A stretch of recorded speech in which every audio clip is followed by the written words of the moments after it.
Čus, tady Jimmy, a v tomhle videu si zhodnotíme tuhle zbraň P22 Walther, která je vlastně manuální pistole, takže vždycky musíte také natáhnout a pak můžete vystřelit. Do ní se používají teda 6 mm kuličky a já osobně používám 0,25 gramů. Jinak ta zbraň má 0,5 joulů, tedy 230 fps a tedy 70 metrů za sekundu, nějak přibližně. Jinak jinak tu máme dva zásobníky, do jednoho se vejde 20 kuliček. Já osobně tam dávám jenom 15, aby se ta pružina prostě nepraskla, jinak mě to tam ani moc dát nejde. Je dlouhá 160 mm a váží okolo 200 gramů, takže je opravdu lehká. Je vlastně z ABS plastu nebo polymeru a to je vlastně odolnější plast, takže když vám spadne, tak se vlastně většinou nic nestane. Nemá bloubek, takže vám to také netrhá s tou rukou, což je jako dobrý pro mladší hráče. Vlastně nemůžete u ní udělat rozborku, protože prostě nejde nějak rozšroubovat, aby jste se mohli kouknout dovnitř, to prostě nejde. Vlastně jediný, co se tady hýbe, je tady spoušť, pak tady to vzadu, co vlastně vždycky práskne při každém výstřelu. A tady je vlastně přepínák se semi na full auto, ale to vlastně nefunguje.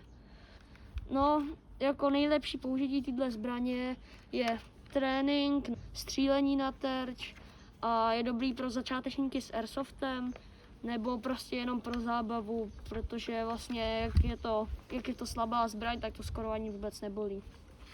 Určitě se nehodí na žádný větší akce, protože má dostřel tak 10 metrů a ostatní budou mít 60 metrů, takže s ním budete fakt špatný. Se nedoporučuje a stojí něco okolo 550 korun, takže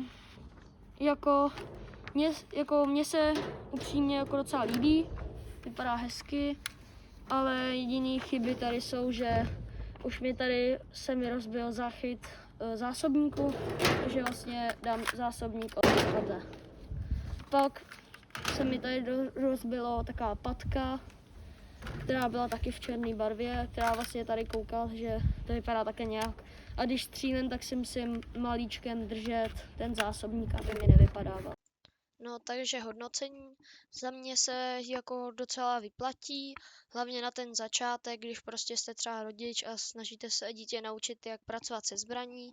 Jinak, jak jsem říkal, že na žádný větší akce to není a za těch 550 korun je fakt jako levná, takže jako záležitost, tady bych si asi koupil, kdybych začínal úplně.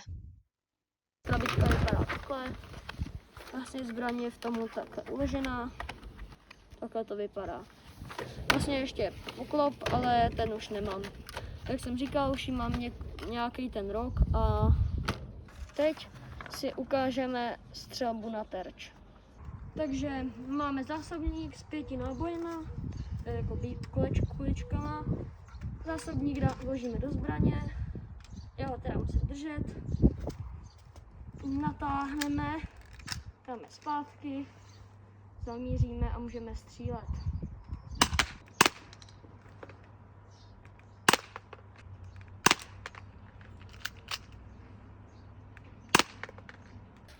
Pak tady má teda ještě takovýhle mini grip tady na ruku, jak můžete vidět.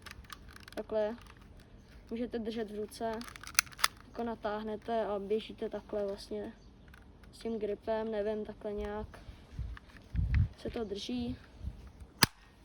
Jinak, no, to je všechno, tady má teda ještě tečky takovýhle malý, aby vám v tom ruka neklouzala. To je pěkný záchyty na prsty. A